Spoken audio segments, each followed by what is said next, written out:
इन तीर्थ स्थलों को हिंदू मुसलमान के नाम पे धार्मिकता से जोड़ दिया जाता, तो फिर गुरुदेव असली में धर्म क्या हुआ फिर? ऐसा है, इसको आप बड़े गहराई से समझो। ये तीर्थ स्थान कैसे बने हैं? किसी भी तीर्थ स्थान की अगर हिस्ट्री लो, तो ऐसे स्थान हैं जहाँ पर किसी समय हमारे भगवान वहाँ आए थे, वहीं पर ये स्थान धीरे-धीरे विकसित हुए। वहाँ बड़े-बड़े महर्षियों ने तपस्या की और उस तपस्या के बल से ही उस स्थान की तरंगें, चुंबकीय तरंगें या विद्युत तरंगें इतनी प्रभावित हो गई कि वहाँ जाते ही व्यक्ति को बड़ी शांति मिलने लगी। लेकिन आजकल के समय में तो वो सब पवित्रता समाप्त सी हो रही है, तो किसी समय में इसकी बड़ी महत्ता हुआ करती थी, क्योंकि तीर्थ स्थान वैसे नहीं बन जाते। आजकल तो धन के व्यय करने से आप मंदिर बना लेते हो, ये सब हो जाता है।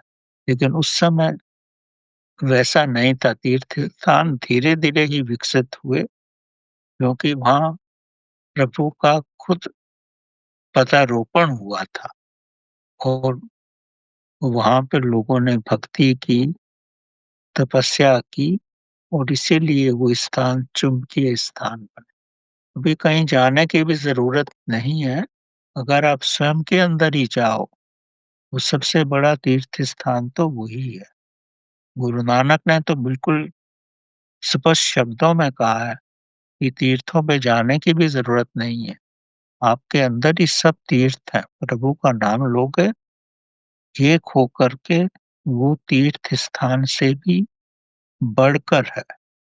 तभी तीरथ नावा जेतिस पावा, विण पाणे के नाई करी। तो जब आप प्रभु के साथ एक होकर के स्वयं के अंदर स्थापित हो जाते हो, तो वो तीर्थ स्थान के बराबर ही है। फिर भी गुरुदेव आपने एक ना नया दृष्टिकोण दिया कि हम अक्सर मंदिरों की भव्यता पे चले जाते हैं, मूर्तियों की भव्यता पे चले जाते हैं, लेकिन आपने बहुत एक सूक्ष्म चीज़ बताई, वहाँ पे जाके तरंगों के साथ ना ध्यान लगाना या नहीं तो मैं नहीं विश्वास करती इधर-उधर जाने में, मतलब मेरा मन नहीं लगता था जाके, कि उतने में ही वो तरंगे नहीं है। लेकिन आपने एक नया दृष्टिकोण दिया गुरुदेव, कि मैं मंदिर भी नहीं जाती क्योंकि मुझे ऐसा लगता है कि मैं यंत्रवत शरीर उठा के मंदिर में गई, लोगों की देखा-देखी माथा टेका और घर वापस आ गई। फिर आज बहुत अच्छा लगा गुरुदेव, आपने उस सूक्ष्मता की तरफ ध्यान दिलवाया कि वहाँ पे जाके उस स्थान की वाइब्रेशंस को अगर कैच करने की हिम्मत है, तो वो बहुत अच्छा है गुरुदेव। अदरवाइज़ मेरा विश्वास नहीं बनता था। धन्यवाद गुरुदेव।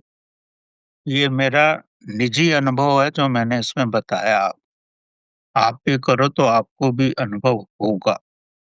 मैंने कुछ भी हट के नहीं बताया, जो आपको कहीं पढ़ने को मिल जाए। ये मेरा निजी अनुभव है, वही मैंने आपके समक्ष रखा।